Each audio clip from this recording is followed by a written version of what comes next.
Media సమావేశానికి గౌరవ పెద్దలు గౌరవ శాసనసభ్యులు సత్యనారాయణ గారు అలాగే కాంగ్రెస్ పార్టీ సీనియర్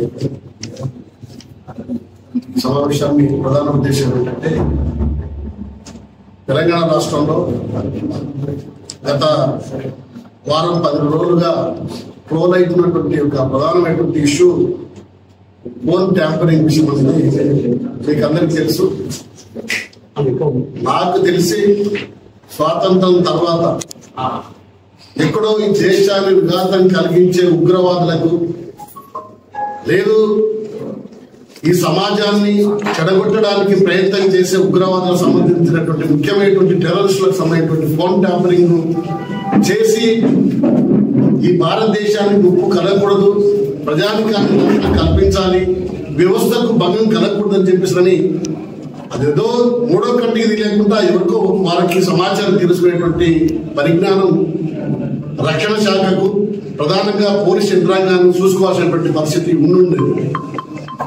కానీ దురదృష్టవశాత్తు టిఆర్ఎస్ పార్టీ తెలంగాణ రాష్ట్రాన్ని పరిపాలన చేసినటువంటి సందర్భంగా రాజకీయ నాయకులు ఏం మాట్లాడుతున్నారని చెప్పేసి తెలుసుకోవడంలో భాగంగా ఈరోజు వ్యక్తిగత స్వేచ్ఛను హరించే పద్ధతిలో భార్యాభర్తలు ఏం మాట్లాడతారని చెప్పేసి కూడా ఫోన్ ట్యాంపరింగ్ చేసినటువంటి పరిస్థితిని ఈరోజు పోలీస్ యంత్రాంగం బయటపెట్టింది. భార్యాభర్తలు ఏం మాట్లాడతారు, అన్నదమ్ములు ఏం మాట్లాడతారు, అక్కాచెల్లెలు ఏం మాట్లాడతారు అనే విషయాన్ని చాలా హేయమైనటువంటి పద్ధతిలో వ్యక్తిగత స్వేచ్ఛను వ్యక్తిగత ఒక తన భావాజాలను వ్యక్తపరిచే పరిస్థితిని కూడా బందీ చేసినటువంటి పరిస్థితిలో ఈరోజు కేసీఆర్ ప్రభుత్వం దుర్మార్గమైనటువంటి చర్యకు పాల్పడ్డది.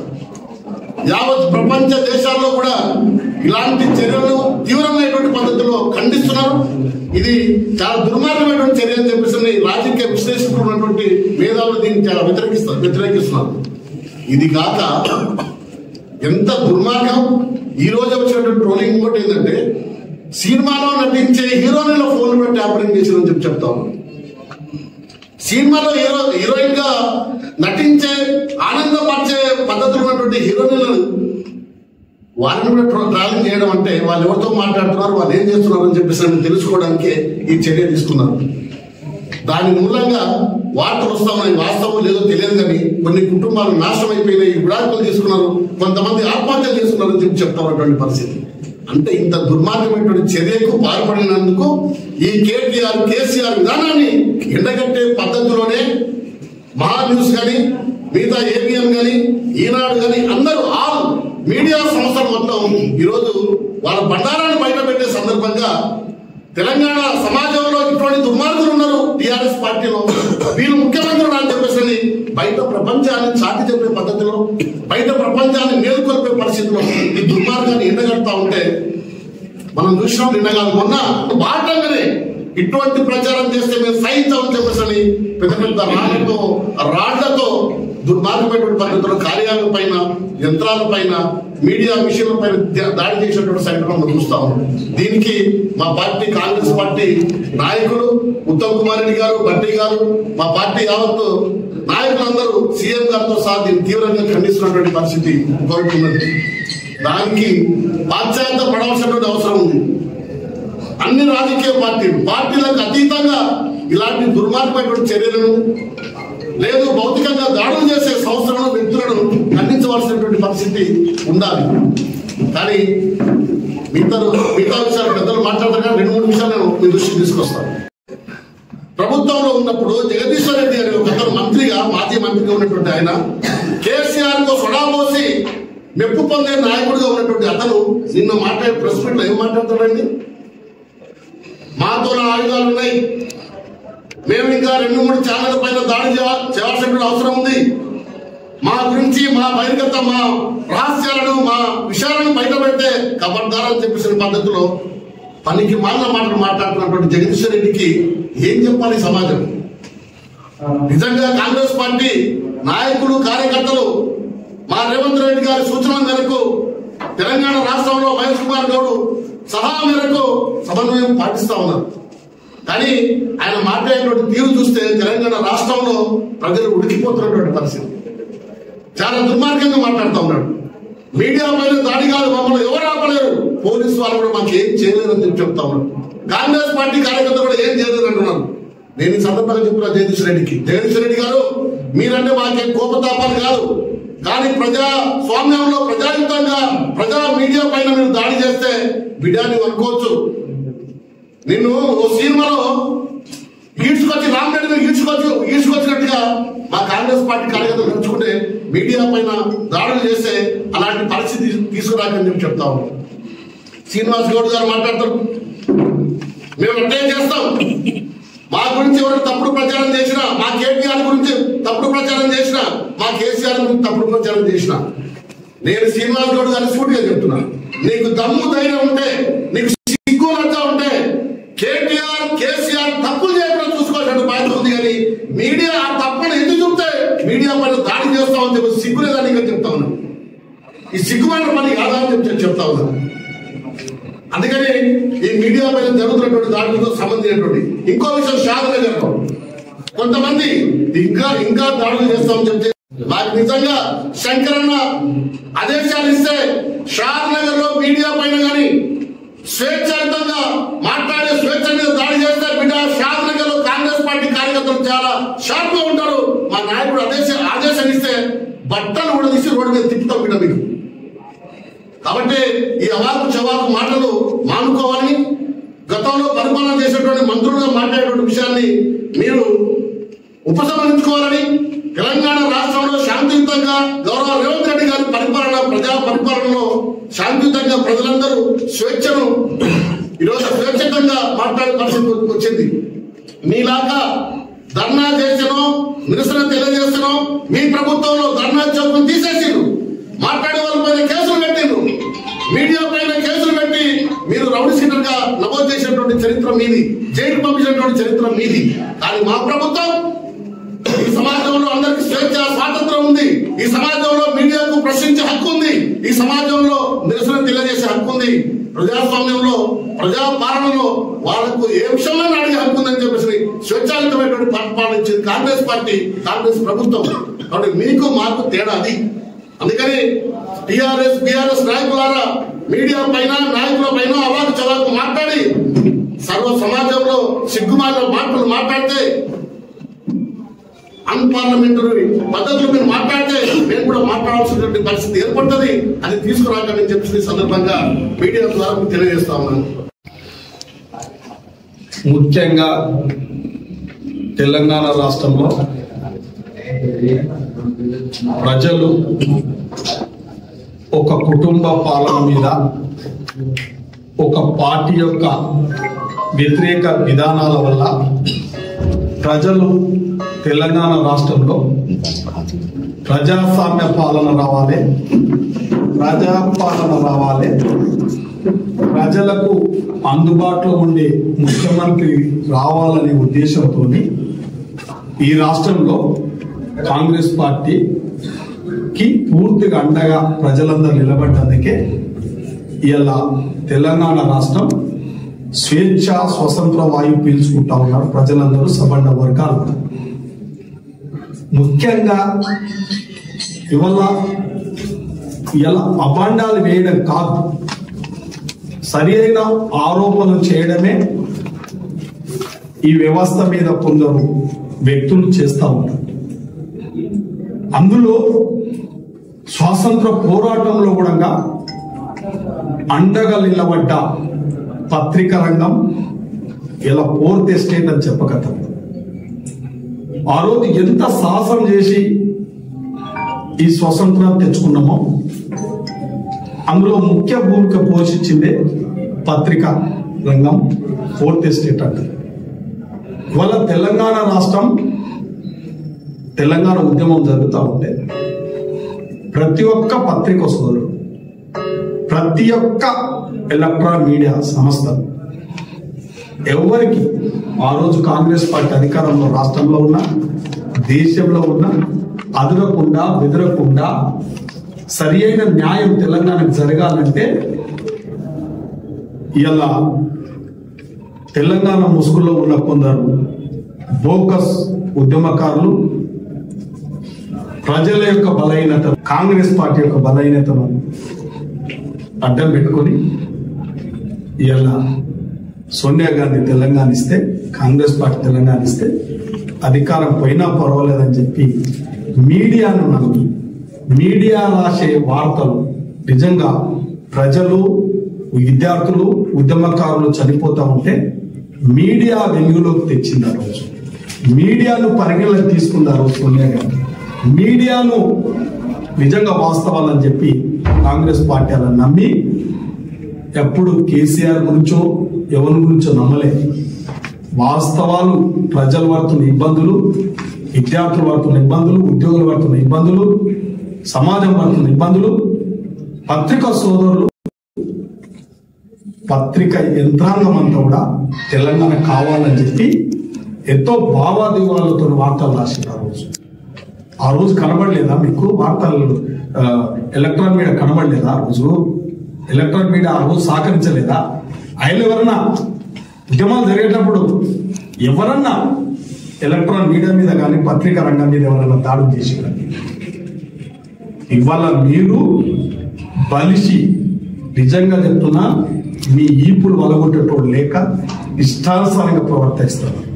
కాంగ్రెస్ పార్టీ చూస్తుంది అంటే సమాజం చూడని, సమాజానికి అర్థం కావాలని చూస్తుంది. కానీ ఏదో కాంగ్రెస్ పార్టీ బలహీనత అనుకుంటే, రాష్ట్ర ముఖ్యమంత్రి బలహీనత అనుకుంటే పొరపాటు. ఇది ప్రజాస్వామ్యం, ఇది ప్రజాపాలన. ప్రజలకు అర్థమయ్యే విధంగా కూడా సహనంగా చూస్తా ఉన్నాం. నిన్ను పిసికి లేపి కొట్టడానికి పెద్ద పని కాదు. నీకు ప్రభుత్వమే కావాలి, పోలీసులే కావాలి కాదు. మాట్లాడిన పొట్టోని గురించి మాట్లాడితే ఇలా ఉద్యమం జరిగేటప్పుడు నీ స్థితిగతి ఏందిరా, నీ పరిస్థితి ఏందిరా? విధవ సన్నాసి, నీ ఇష్టానుసారంగా మాట్లాడతావా? నువ్వు పోలీసులు కావాలా? నేను తననీకే, నేను గుద్దనీకే, నీ ఈపులు విమానం పోనీకే పోలీసు వాళ్ళు అవసరమా? ఆడున్న కాంగ్రెస్ కార్యకర్తలు సార్ నీ ఈపులు విమానం పోల్చడం. ఇవాళ మాట్లాడిన విధవ ఇవాళ తెలంగాణను అడ్డం పెట్టుకొని తెలంగాణ ముసుగులో అధికారం అనుభవించి 10 ఏళ్ళు ఇష్టానుసారంగా పరిపాలన చేసి, ఇలా కుటుంబ పాలన చేసి, నియంత్రిత పాలన చేసి, సర్వ సమాజాన్ని దోసుకొని, తెలంగాణను దోసుకొని, అప్పుల కుప్ప చేసి, ఇవాళ తెలంగాణలో ఉన్న ప్రజల వ్యక్తిగత జీవితాలలో ప్రవేశించి ఉద్యమకారులను, సినిమా యాక్టర్లను, అధికారులను, రాజకీయ నాయకులను, ఒక పరువు ప్రతిష్టలు కలిగిన రాజకీయ నాయకుల యొక్క వ్యక్తిగత స్వేచ్ఛకు భంగం కలిగించే విధంగా వాళ్ళను నిజంగా చెప్పాలంటే ఫోన్ ట్యాపింగ్ చేసిన సన్నాసులని సాక్షాత్తు అసెంబ్లీ సాక్షిగా చెప్తే, ఇవాళ మాకు మీకు తేడేంటంటే మీరు దుర్మార్గంగా శిక్షలు వేస్తారు, మీరు దుర్మార్గంగా కేసులు పెడతారు, మీరు దుర్మార్గంగా దౌర్జన్యం చేసి అరెస్టులు చేస్తారు.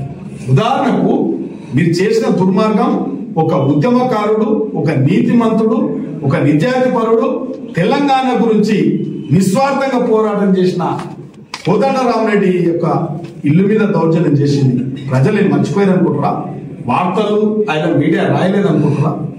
ఇలా బండి సంజయ్, ఏ పార్టీ అయినా బండి సంజయ్ మీద పోయింది ప్రజలకు తెలియదా? రేవంత్ రెడ్డి గారి ఇంటి మీదకి పోయింది, బెడ్రూమ్ లో పోయింది తెలియదా? ప్రజలకు తెలియదా? ఇలా మీకు ఒక ఆరోపణ అంటే మీడియా అనేది ఇవాళ ప్రజాస్వామ్యంలో ముఖ్య భూమిక పోషించేదే పత్రికా రంగం, ఎలక్ట్రానిక్ మీడియా. ఇవాళ ఎలక్ట్రానిక్ మీడియా తప్పుల ఆరోపణ చేస్తే ఇలా దాన్ని కూడా న్యాయపరమైన శిక్షలు వేయడానికి, తప్పుడు ఆరోపణలు చేస్తే పరువు నష్టం చేయడానికి, ఏదైనా ఖండించడానికి ఇలా మనకు అవకాశాలు ఉంటాయి. ఇవాళ మనల్ని ఇంద్రుడు చంద్రుడు అని రాస్తే మంచోడు, ఉన్నట్టు వాస్తవాలు నిజాలు బయట పెడితే దుర్మార్గంగా ప్రవర్తిస్తామని చెప్తారు. ఇవాళ పార్టీలు చేసిన తప్పేంది? మీరు ఫోన్ ట్యాపింగ్ చేసింది నిజం కాదా? మీరు చేసింది, మీ నాయకుడు చేసింది తప్పు కాదా? ఇలా భోగభాగ్యాలు అనుభవించింది కాదా? ఎందరు జీవితాలకు, పర్సనల్ జీవితాలకు ప్రవేశించింది నిజం కాదా? ఇవాళ అన్ని ఆధారాలతో రాజ్యాంగానికి లోబడి, చట్టాలకు లోబడి, న్యాయ ధర్మాలకు లోబడి రేపన్నీ కొద్దిగా ఆలస్యం జరగవచ్చు, సమయం పట్టవచ్చు. మీ యొక్క పైశాచిక ఆనందాలు, మీ వికృత శ్రేష్టలు, మీ మోసాలకు, మీ దుర్మార్గాలకు త్వరలోనే ఇలా ప్రభుత్వం కానీ, సంబంధిత అధికారులు కానీ, చట్టాలు కానీ మీ మీద తప్పకుండా అన్ని విధాల ఆరాలను పెట్టే మిమ్మల్ని ఎక్కడ పెట్టాలో అక్కడ పెట్టడానికి ఎక్కడే ప్రభుత్వం ఈ ముఖ్యమంత్రి తొందరపడతలేదు. మీరు తొందరపడతా ఉన్నారు. మీరు చేసిన అక్రమాలు, మీరు చేసిన తప్పులు, మీరు చేసిన దుర్మార్గాలు, మీరు చేసిన ఫోన్ ట్యాపింగ్, మీరు చేసిన ఆర్థిక వ్యవస్థను దోసుకున్నది అవన్నీ బయటకు వస్తున్నాయని ఆక్రోశంగా. అంటే ఇవన్నీ ఎక్కడ సంస్కృతి ఇది? ఇవాళ స్వాతంత్రం వచ్చినప్పటి సంధి ఎన్నో కుటుంబాలు రాజకీయంగా ఎందరో రామకృష్ణ ఇట్టే గాని, జ్యోతిబాస్ గాని, ఇవాళ ఎంతో మంది గొప్ప వాళ్ళు పరిపాలించారు ఈ దేశంలో, ఈ రాష్ట్రాలలో. మీరు పరిపాలించిన గొప్పతనం ఇలా చెడ్డదే మంచిగా మారుస్తా ఉన్నారు. చెడ్డతనాన్ని మీరు ఎంచుకున్నారు. బిడ్డ చాలా రోజులు నడవదు మీ చెడ్డతనం చెప్తున్నా. జగదీశ్వర్ రెడ్డి, శ్రీనివాస్ గౌడ్, నీ భోగతం తెలియదా? నువ్వు మామూలుగా చేసిన అకృత్యాలు, అక్రమాలు, అన్యాయాలు, దుర్మార్గాలు చూడలేదా? ఆయన వార్తలు రాలేదా? ఆయన ఎలక్ట్రానిక్ మీడియా బయటకు పెట్టలేదా? ఇలా తోక ముడుచుకొని ఇంట్లో కూర్చోబెట్టలేదా మిమ్మల్ని? ఇంకా వీధి రౌడీలు అయ్యాం. జగదీశ్వర్ రెడ్డి, ఇవాళ నీకు సిగ్గుందా? నేను అడుగుతున్నా. మొన్నటికి మొన్న అసెంబ్లీలో నువ్వు చేసిన ప్రవర్తనకు స్పీకర్ ఇలా సస్పెండ్ చేసిన విషయం నీ యొక్క రౌడీజం ఏదో మాట్లాడుతున్నావు. ఏం చేస్తావు? నువ్వు చేసింది మాకు తెలియదా? స్కూటర్ గక్కలు ఎన్నోడవు, ఇలా ఫామ్ హౌస్లు ఎన్ని ఉన్నాయి మాకు తెలియదా? ఏ కష్టం చేస్తున్నావు ఫామ్ హౌస్ చెప్పరా? నువ్వే చెప్పు మాకు. అంటే మీడియా మీద ఇట్లా వాస్తవాలు బయట పెట్టొద్దా? ప్రతిపక్షాలు వాస్తవాలు మాట్లాడొద్దా? ఏది మాట్లాడొద్దా? మీడియా వాస్తవాలు చెప్పొద్దా?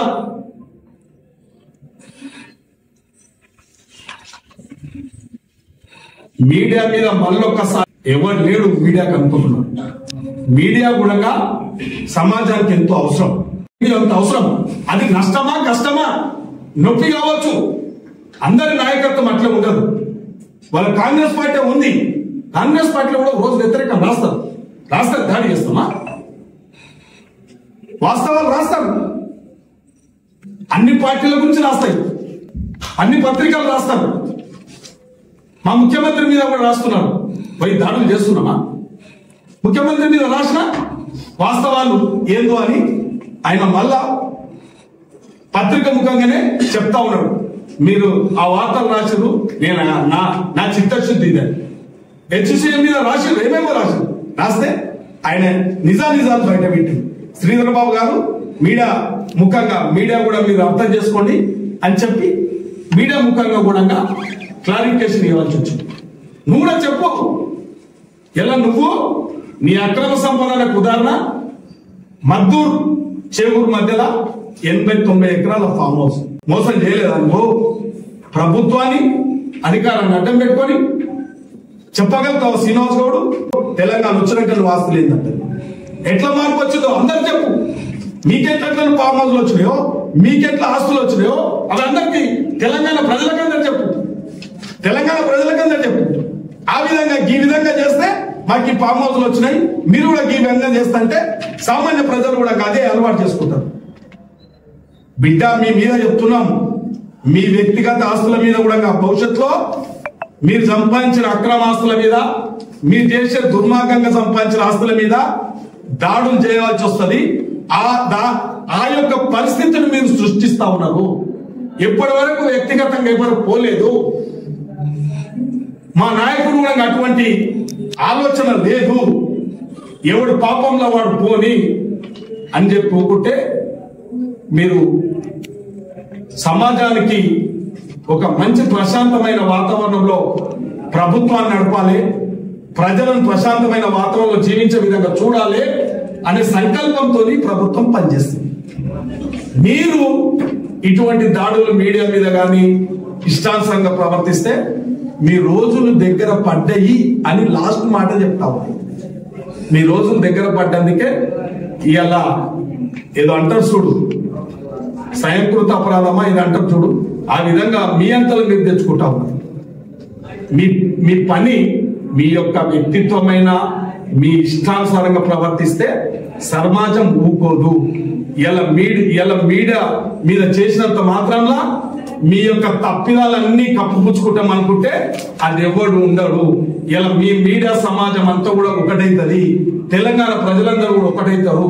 మీ దుర్మార్గాన్ని మేము తప్పకుండా బయట పెట్టక తప్పదు, మీ అరాచకాలకు అంతం చేయక తప్పదు. కాబట్టి ఏదో ఇష్టానుసారంగా మాట్లాడితే ఇక్కడ ఎవ్వరు ఊకోరు. కాబట్టి తప్పకుండా కాంగ్రెస్ పార్టీ తీవ్రంగా ఖండిస్తుందో వాడనుకుంటుండే నా దగ్గర ఆస్తులు ఉన్నాయి, అందరిని అధిగమిస్తా, ప్రెస్సులను బెదిరిస్తా, అందరిని బెదిరిస్తా అనుకుంటున్నాడు. ఒక నాయకుడు ఒక మండలానికి ఇన్ఛార్జ్ అంటాడు, వాడు చేసిన తతంగం అంతా నా తాను ఉంది చిట్టా, కొద్దిగా సమయం తీసుకొని పెడతాం. ఆ తప్పుడు ఆరోపణలు చేయను. ఆయన ఏడికెళ్ళి జరిపిండు, ఆయన ఎంతమంది ఫోన్ తీసిండు, ఓ యువ నాయకుని పని తప్పకుండా పడతాం. అందులో అతని పేరు మీద కూడా కొద్దిగా టైం తీసుకొని స్పెసిఫిక్ గా కూడా అతని మీద మేము కంప్లైంట్ రాసేయాల్సి వస్తుంది. ఆ రోజు పేరుతో సాగిస్తాం. కాబట్టి కొన్ని వాళ్ళ ప్రవర్తన కూడా మార్చుకోవాలని చెప్తాం. ప్రజాస్వామ్యంలో ప్రజలు దేవుళ్ళు, ఈ సమాజం దేవుళ్ళు. మనకు ఒకసారి అవకాశం ఇస్తారు, అవకాశాన్ని సద్వినియోగం చేసుకోవాలి తప్ప ప్రజలకు నష్టం వచ్చే పనులు చేయొద్దు.